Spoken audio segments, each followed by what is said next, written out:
Primera de Corintios, capítulo 2, verso 14. ¿Lo encontró? Eso es. Leemos juntos entonces la palabra del Señor. Pero el hombre natural, dice, no percibe las cosas que son del Espíritu de Dios. ¿Por qué?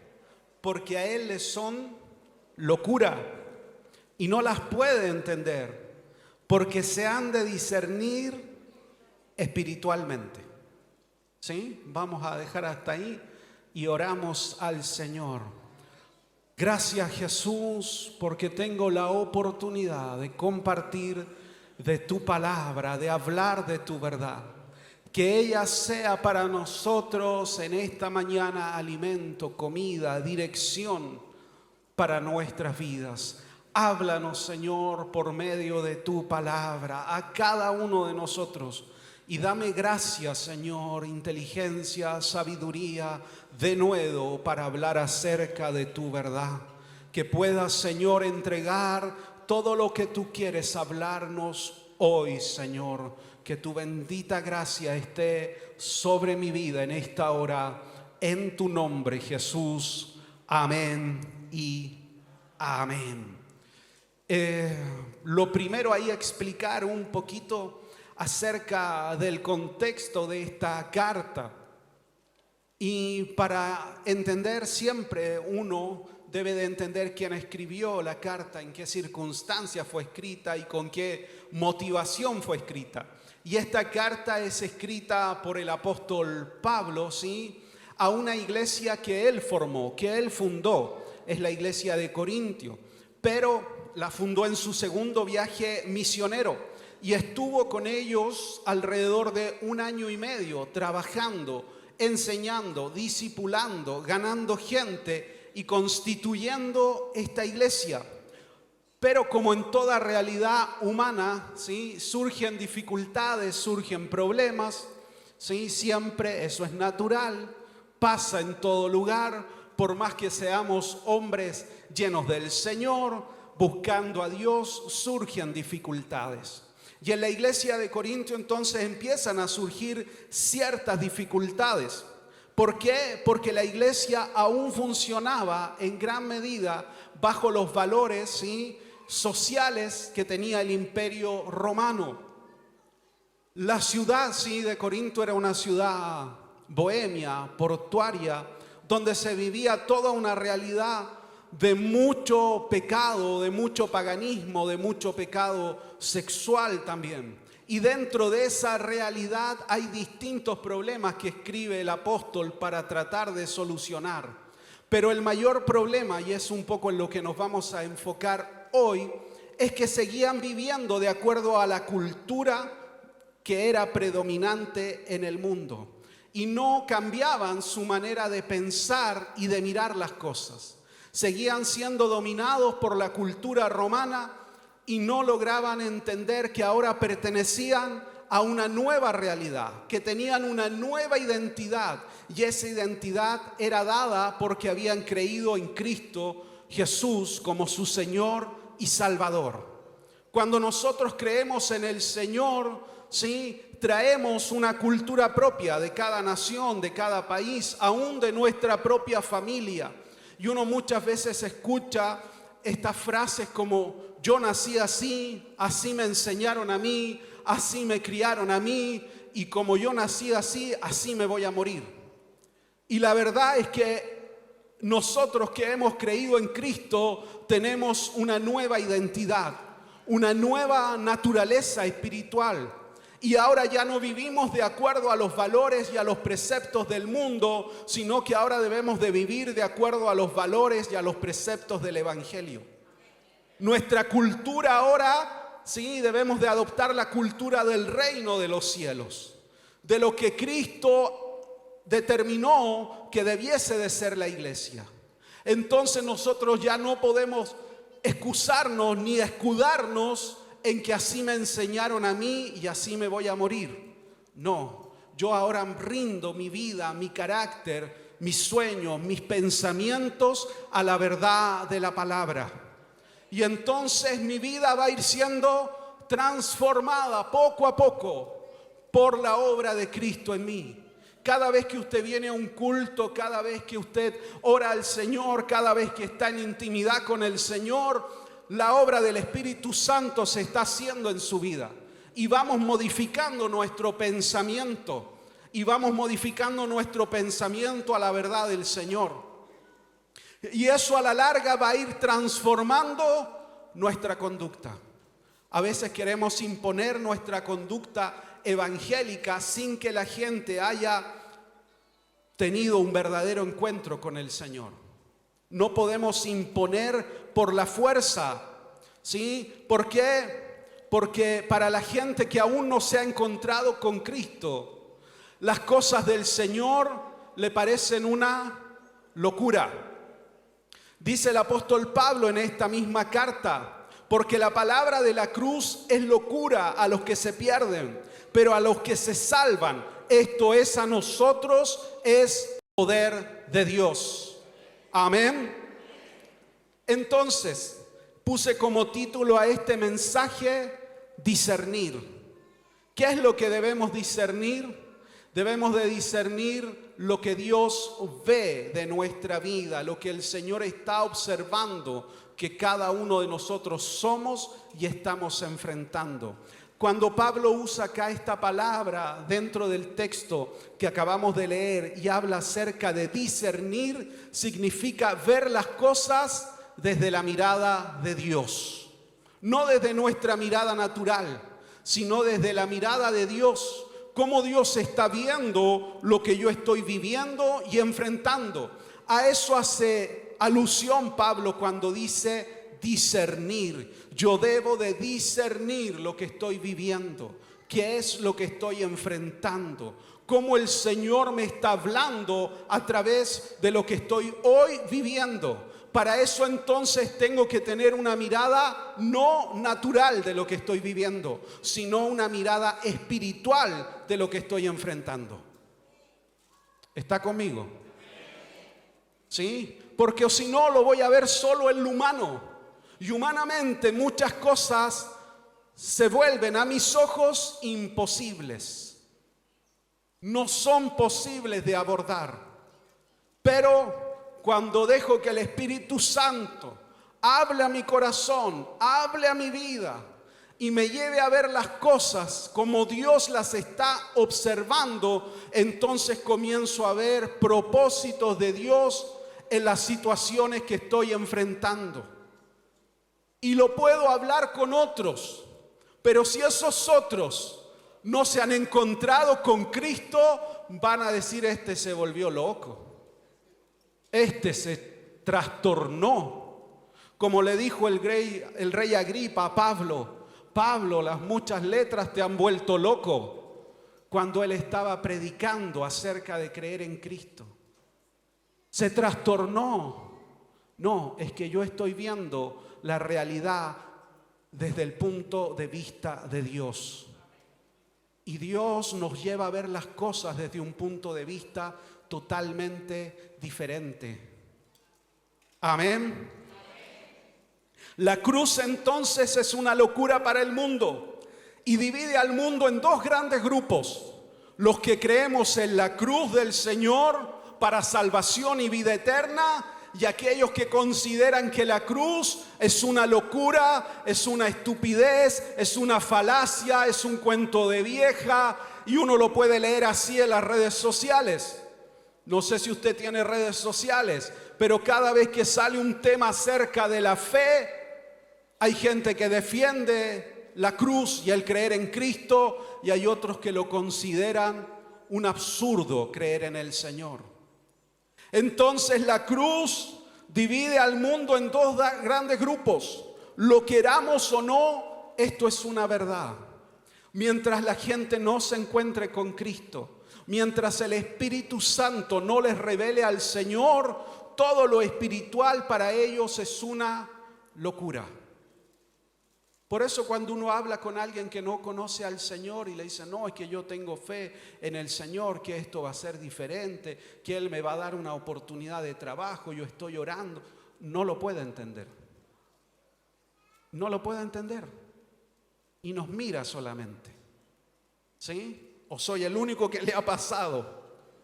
Cuando yo les dije a mis compañeros de curso, de colegio, 17 años, me voy a ir a Argentina a estudiar teología porque voy a ser pastor, sus caras eran así como, yo creo que no sabían qué decirme. Me miraban nomás y me decían, ah, ya, qué lindo. ¿Y qué es eso? ¿Cómo es eso? Y uno explicar, ¿sí? No, es acá, es allá, es servir al Señor, amar, que es, ah, ya, que te vaya bien, que es bueno por ti. No lo pueden entender. ¿Cómo le explico que el Señor me llamó al ministerio? Que ahora iba a vivir para el Señor. No lo pueden entender. No hasta que Cristo les sea revelado a su vida. Hasta que el Señor abra sus ojos y vean una verdad superior, mayor, que es la verdad de Cristo en nuestras vidas. Así pasó con el siervo del profeta Eliseo, cuando estaban rodeados por el ejército sirio. Y Eliseo estaba en paz, en calma. Y el siervo se desespera y le dice, ¿no ves acaso que estamos rodeados? ¿Que nos van a asesinar? Y él ora al Señor y le dice que abra sus ojos. Y dice que los ojos del siervo fueron abiertos. Y vio que había un ejército de ángeles que los rodeaban y estaban para defenderlo frente a esta amenaza. Que el Señor abra nuestros ojos frente a lo que enfrentamos, frente a la vida, frente a lo cotidiano. Porque esto no es algo solo elevado, ¿sí? Para el pastor que tiene una visión de Dios. No, esto es en lo cotidiano. Esto es en lo que usted enfrenta en el día a día. En el problema que está viviendo en su familia, en su matrimonio, con sus hijos. Señor, abre mis ojos, muéstrame una verdad mayor de lo que estoy viendo hoy. Como nos enseña así nuestra pastora, y lo ha dicho muchas veces, que ella dice, ore por la cama de sus hijos. Aunque él no esté, ande carreteando, ande en otra, usted ore por ellos, unja su ropa, unja su cama, interceda por ellos, créale al Señor que Dios les va a salir a su encuentro, que el Señor va a cambiar su vida, haga de locos, como decía nuestro pastor. Porque yo creo en algo mayor, en lo que el Señor me ha hablado, me ha mostrado. No puedo vivir mi vida cristiana en lo natural, sino que lo debo de vivir en lo espiritual, guiados por el Espíritu Santo. Cuando el Señor a mí me llamó al ministerio, yo no le conté a mi papá que el Señor me había bautizado en el Espíritu Santo, que me había llamado al ministerio. Yo no le dije nada. Yo me quedé callado casi 6 meses más o menos. Solo yo comencé a orar, ¿sí? Despertó algo en mí, oración. Entonces yo oraba en las noches y oraba 10 minutos primero, 5 minutos y me quedaba dormido. Pero esto fue aumentando. Entonces yo fui orando más tiempo, hasta que en un momento dormía poquito y más oraba que dormía y me iba al colegio. Entonces mi mamá le dice a mi papá, Eduardo, ¿sabes qué? Eduardo no está durmiendo y no sé qué le pasa. Entonces estoy preocupada por él. Conversa con él porque algo le pasa, por algo no duerme, estará preocupado. ¿Qué le pasará? Y ahí mi papá me sacó en las vacaciones de invierno a caminar por la playa, a conversar y me pregunta, ¿qué es lo que me pasa? Y yo le digo, me pasó esto, viví una experiencia con el Espíritu Santo, fui lleno del Espíritu Santo, el Señor me llamó al ministerio, le relato todo. Ellos no sabían aquello porque ellos andaban en ese momento que me sucede aquello en un congreso. Y a él se le ocurrió la idea, es mi papá el culpable, de ponerse debajo de su ropa, ¿sí?, de su camisa de vestir, mi polera de fútbol, porque yo jugaba a la pelota todos los días, por lo menos 5 o 6 horas diarias. Y él se puso mi camiseta de fútbol y se fue al congreso. Y en un momento el pastor que está predicando, que es la predicación que yo estaba escuchando en mi casa sin que ellos supieran, lo llama a él y le habla al oído y le dice: ten paz en tu corazón, porque respecto a tu hijo Eduardo yo tengo un propósito con él y yo lo voy a cumplir. Yo ignoraba totalmente eso y él ignoraba lo que me había pasado a mí. Él lo hizo como un acto de fe. Para algunos una locura, pero cuando uno cree al Señor, uno comienza a ver las cosas desde otro punto de vista. Usted créale al Señor. Dios va a hacer la obra en su familia, en su esposo, en sus hijos. Crea al Señor, no deje de creer, no deje de orar, no deje de pensar que ese es el destino de su familia. No, Dios puede siempre escribir una nueva historia en nuestras vidas.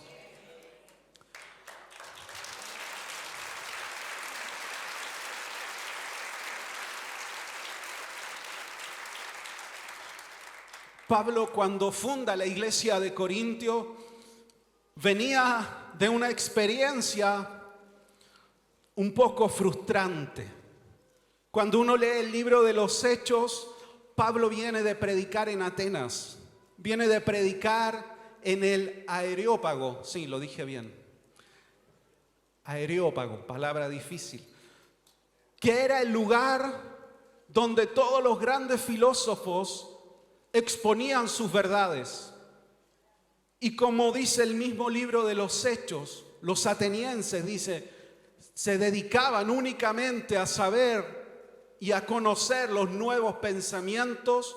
Escucharon a Pablo predicar en la plaza, ¿sí?, en la ciudad, y le dijeron: ven a exponer esta verdad que tú pregonas al Areópago, al lugar donde van los grandes hombres a disertar sobre filosofía, una verdad humana.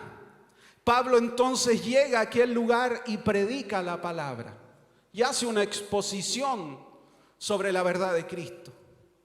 Pero hay poca respuesta a esa predicación y no hay gran cantidad de convertidos como se daba en otros lugares. Pablo entonces, después de aquello, es que llega a la ciudad de Corintio para predicar la palabra. Y cuando uno lee su carta, hace un relato de esta verdad. Y dice: yo llegué delante de ustedes con temor y temblor. Y no me propuse saber otra cosa entre ustedes que no sea Cristo y a este crucificado. Y su fe, les dice, no está fundada en pura palabrería humana, sino que está fundada en el poder de Dios, para que su fe sea firme y no falte. Venía de una experiencia de frustración y ahora entonces busca otra forma de predicar. Y por eso dice: me presenté ante ustedes con temor y temblor, porque entiendo que esta ciudad, que era pagana, rendida al pecado, no iban a haber conversiones y la gente no iba a creer en Dios a menos que el Señor se manifestara sobrenaturalmente. Por eso dice Pablo: las cosas del Espíritu se han de entender espiritualmente. Frente a lo que vivimos, nos podemos frustrar, nos podemos cansar, agotar. Tenemos dos caminos: o nos rendimos, la frustración, el desánimo nos gana y nos rendimos completamente y dejamos de creer, ¿Perdemos esperanza en Dios? ¿O al contrario, despierta en nosotros un mayor deseo de buscar al Señor, de ver al Señor, de que Dios obre lo sobrenatural, de meternos en profundidad con Dios, para que estas verdades que están escritas acá no sea para nosotros letra muerta, sino que sea una esperanza de vida eterna? Frente a la dificultad tenemos dos opciones: o me rindo a esta realidad y me entrego, o me entrego por completo a Cristo y a su verdad. Muchas veces uno como pastor enfrenta esta realidad. Frente al trabajo de la obra. O me rindo, digo ya no puedo más, o me meto en profundidad con Dios. Señor, eres tú, es tu obra, eres tú el que hace lo que yo no puedo hacer. Eres tú el que provee donde yo no tengo recursos. Eres tú el que hace milagros, Señor. Eres tú el que abre puertas. Eres tú el que atrae a la gente. Eres tú el que llena los templos. Es tu gracia, Señor, sobre mi vida. Esto no se trata de fuerzas humanas. Esto es el poder de Dios en medio nuestro. ¿Cómo voy a vivir mi vida en Cristo?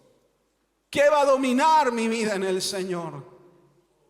¿Tendré solo una mirada natural o buscaré discernir lo espiritual? Señor, háblame. Señor, abre mis ojos. Señor, muéstrame. Señor, guíame, porque no sé qué decisión tomar. Dice que el Espíritu Santo intercede por el creyente con gemidos indecibles. Porque hay momentos de mucho quebranto, donde a veces ni siquiera una oración es posible pronunciar. Son balbuceos que salen de pronto. Pero ahí está el Espíritu Santo para interceder por el creyente, para guiarnos a toda verdad.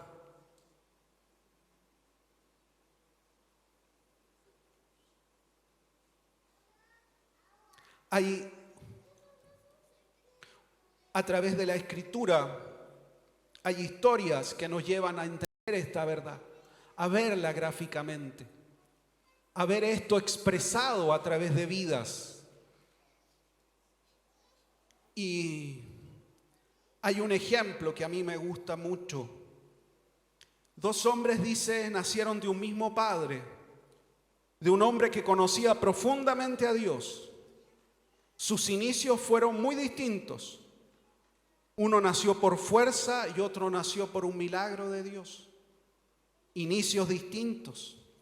Ambos conocieron al Dios de su padre, pero para uno esa verdad sí fue cegada, fue oculta toda su vida. Para el otro le fue revelada porque entendió las cosas del Espíritu. Ambos fueron hijos del Padre de la fe, pero solo uno tuvo fe en Dios y el otro confió en sus propias fuerzas. Estas dos vidas ejemplifican lo que el Señor nos quiere hablar hoy. Nuestra fe no puede nacer de lo humano, desde un conocimiento superficial de quién es Dios. Debe de nacer de un encuentro profundo con el Señor.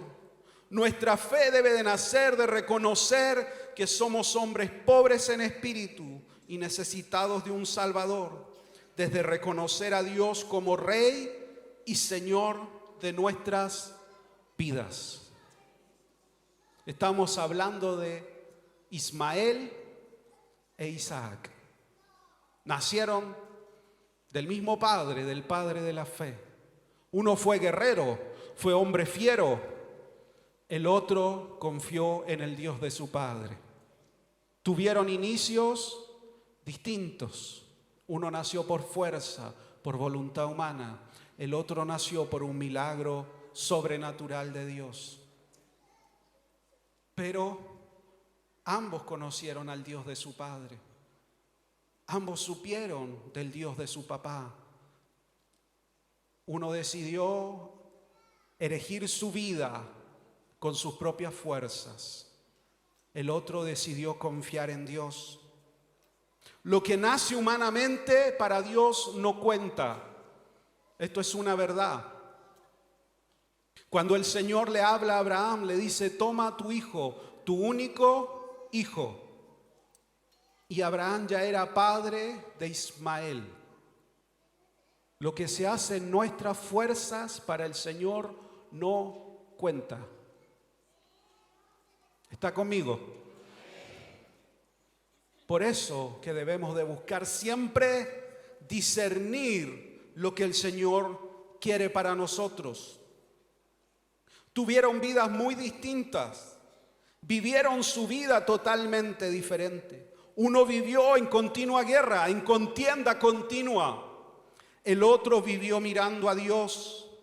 Ismael, cuando se va del lado de su padre, rápidamente se casa con una mujer egipcia.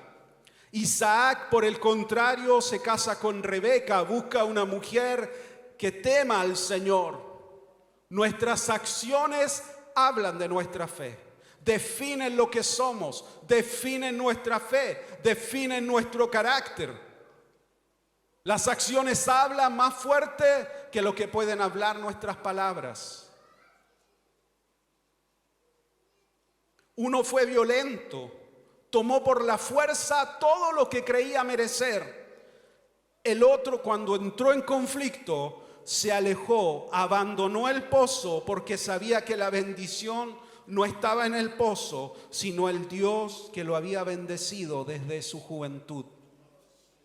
Cuando Isaac entra en conflicto con los pastores, porque el Señor lo comienza a bendecir y ya eran muchas las ovejas para tomar agua de ese pozo, del pozo de su padre que él había abierto, decide no entrar en conflicto, no entrar en guerra, sino que abandona el pozo y va y abre un nuevo pozo. ¿Por qué hace eso? Es una locura, diríamos nosotros, dejar un pozo de aguas vivas en el desierto. Si hay algo que se necesita en el desierto es agua. Pero él lo abandona, porque entiende que la bendición no está en el pozo. La bendición está en Dios que está con él. Y él no va a perder a Dios por un simple pozo, porque el Dios a quien él sirve puede sacar a un agua de la roca. Ese es el Dios al que servimos. Cuando entramos en conflicto por lo material, podemos perder a Dios en esa batalla. Yo sé que el Señor está conmigo, porque lo dice en su palabra, no por mérito, por gracia. Y sé que donde yo voy, el Señor me va a acompañar y su bendición estará conmigo, porque Él es el que me ha bendecido desde mi juventud hasta ahora y lo va a seguir haciendo cuando yo ya sea viejito. ¿Por qué? Porque Él estará conmigo, porque su palabra es verdad sobre mi vida. Y el Dios que me bendijo siendo un niño, siendo un joven, siendo adulto, me seguirá a su bendición. Porque la bendición no está en lo que yo estoy desarrollando, la bendición es Él sobre mi vida.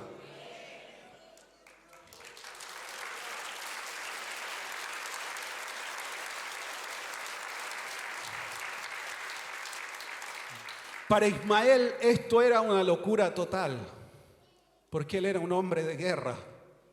Dejar un pozo, dejar una riqueza, era una locura absoluta. Jamás lo iba a poder entender. Tuvieron inicios distintos, tuvieron vidas distintas y tenían esperanzas distintas. Cada uno tenía una esperanza muy distinta. Uno luchó por ser un hombre grande y poderoso sobre la tierra. El otro luchó por alcanzar la promesa que Dios le había dado a su padre. Nuestra esperanza va a determinar nuestro futuro. ¿En qué está puesta nuestra esperanza y nuestra fe?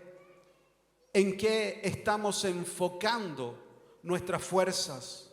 Uno buscó lo temporal, la gloria que el hombre puede dar. El otro estuvo dispuesto a ofrecerse como un sacrificio vivo delante del Señor.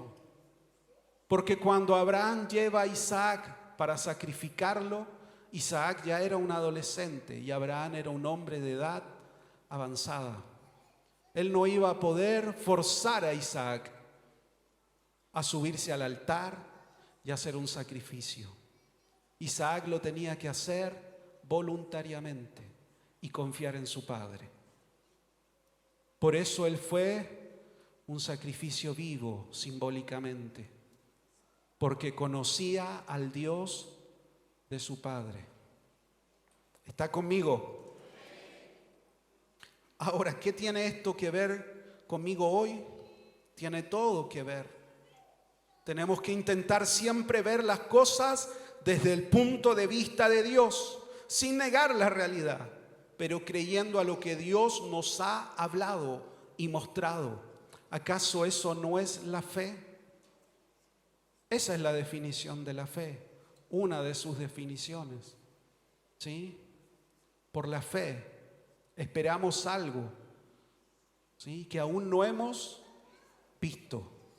Tenemos una convicción porque el Señor nos ha hablado. Dios entonces quiere que crezcamos espiritualmente para que podamos alcanzar sus promesas para nuestra vida y no quedarnos siempre solo bebiendo leche o papilla, como diría el apóstol Pablo a la iglesia de Corintios. Yo he querido, dice, darles alimento sólido, pero ustedes aún son como niños espirituales, les dice. No han crecido, no se han desarrollado, siguen mirando su vida desde un punto de vista humano, natural, y no han entendido que la obra del Espíritu Santo es para transformar completamente todo lo que somos, que no se ciñe a este tiempo en que estamos en la iglesia, sino que transforma todo lo que soy, todo. Eso incluye mis negocios, eso incluye mi profesión, eso incluye cómo yo crío a mis hijos, eso incluye toda área de mi vida.